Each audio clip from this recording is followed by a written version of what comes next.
First of all, a lot of respect for Georgia Tech. I know those coaches. You guys, little side stories. Their head coach actually lived in Holdridge for a year. She was a foreign exchange student. And Claudio, the assistant, was with the Brazil national team several times. The last quadrenniums, Jordan played against him. He was assistant coach, and so we have a lot of respect going to Brazil and understanding how they train and how they play. And I thought our team prepared really, really well, and you could see we were all over them with our game plan, and they had a hard time getting kills. We were touching everything, digging everything. So again, I want to give credit to our team and Jalen preparing us for what they were going to do. And when you hold a team at this stage of the game to 0-19, it's a great defensive effort on our part. Let's take questions for Andi and Allie and then send them on their way, and then we'll proceed with Coach. Questions for the players? Allie, what was that game plan that was kind of put together that you guys were able to execute so well?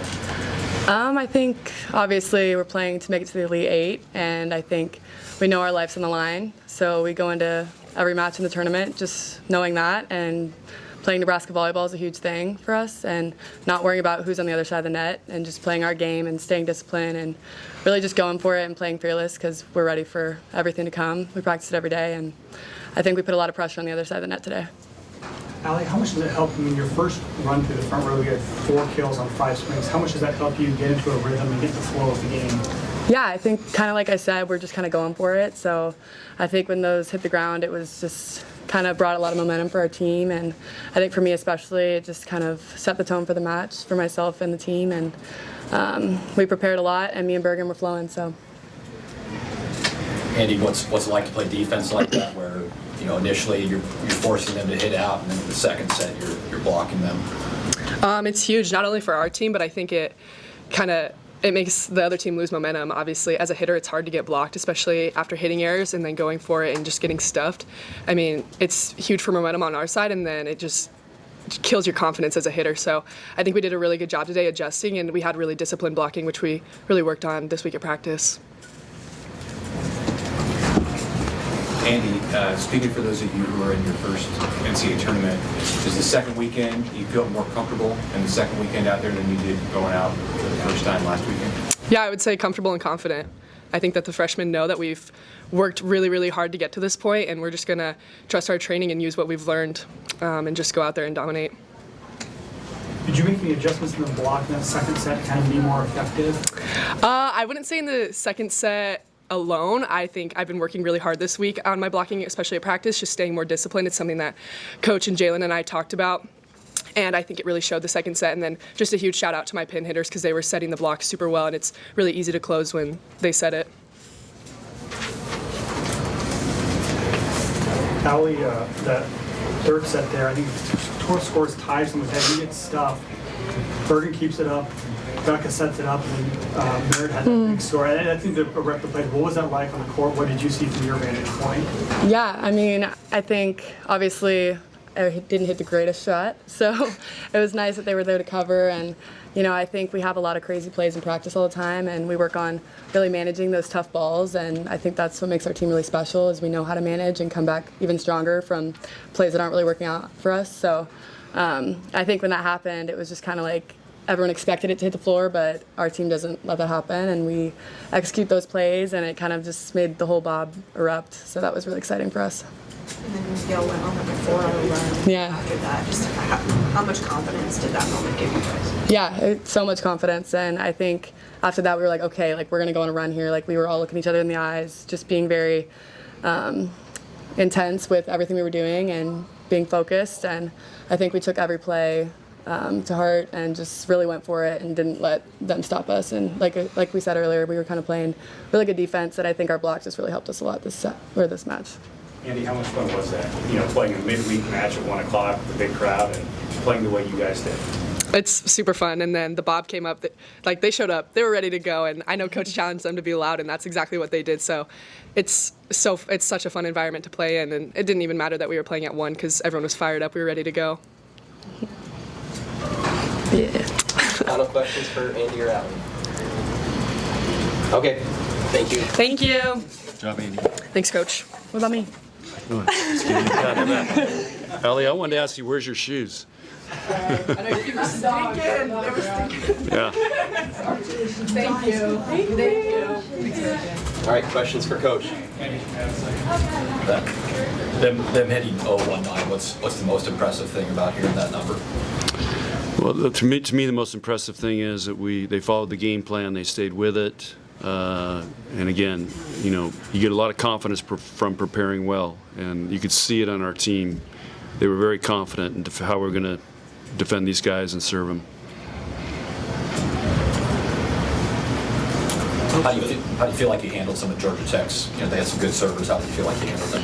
Well, 5 was the one we were the most worried about, and I was trying to, we were trying to figure out where she would start. They didn't start where they normally started, and we put our side out. We started where we thought we had the best chance to side out against her, but I don't even know if she scored a point tonight. Maybe one. So that was one of our goals going in, is we were not going to let her get on a run, because I saw her against Louisville, these other teams, she'll go on a 7-point run like that, and the game's over. So we did a really good job on that. And that's what you do. A big server like that, they bring it, and you side out right away. It slows them down a little bit. John said back and forth the whole way. How were you able to close it out with that 6-0 run there? Well, I think it was what Amy said, that play. Not only did it give us confidence, I think it deflated Georgia Tech, because it's like, okay, what do we have to do to get a point and get, it was just a, willpower play, and it just sends a message to the other team, like, these guys, nothing's going down. Don, you've been 1 or 2 basically all year. Now it's lose and go home. How are these guys handling the pressure of being the top seed, and some of them are going through this for the first time? Yeah, if you're around them every day in practice, I don't think it's bothering them too much. They're having fun, and we just had great energy. I think they're having fun. Tom, I really think this group, because I've been thinking about this a lot. I think they just love, the bigger the stage, the more they like it, the more they thrive on it. Our hardest matches are when it's not a big stage. And I just think these guys they love this. So that's how they've been last 2 weeks. How do the game plan adjust when they play 12 different players, switch to that 5-1 for third set? How do you adjust the game plan to what they're doing? So we prepared all week that they would make an adjustment and they would flip players, which they've done in the past. And so we prepped them at the end of game 2. Guys, they're going to do something completely different. And so be ready, but we still know where the ball is going to go. And again, we did a great job. We just missed some transition plays, or otherwise I think we could have broke that game open. But and they I thought they started playing some really good defense in game 3 to keep them in there, keep it tight. But we were prepared for that, so for us it was no big deal. And again, that's the Brazilian way. If you study Brazil volleyball, they have no problem doing that, because, again, for a history lesson, if you study Brazil soccer, the Brazilian sports, everybody gets good at everything. Everybody has to be a setter, a middle, an outside. In soccer, everybody has to do everything, and they train that. And so that's why they're able to do that and be pretty successful at it. I think if we did that, we would, what are we doing here? Coach, you lost your mind? I mean, seriously, because we're way more patterned. John, you had that one point that was going to the bleachers behind you. You saw Laney come charging at you. What was kind of going through your mind at that moment? Well, I knew she was not going to get the ball, and I was screaming at her, and I didn't want her to get hurt, so I took the shot. So I'm feeling it too. She's a load. I don't want to play football anymore. What was your thoughts on the crowd, how they responded to the challenge?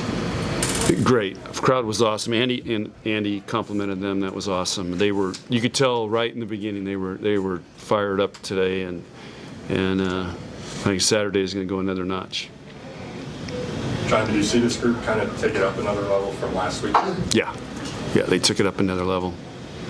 Again, I think they were just more confident and comfortable. Again, we talk about with the NCAA tournament, there's all this riffraff going on. There's, all these other people here and TV people here, and you can see all the riffraff going on. You're told when you can practice, all this stuff. So I just think the first time you go through that, it is distracting. And so I think there was way more comfortable with everything this week. And again, our team did it playing on a Thursday at 1 o'clock is not a normal thing for us, and so I thought they handled that really well. Final questions? No? All right. Great. Okay, thanks guys.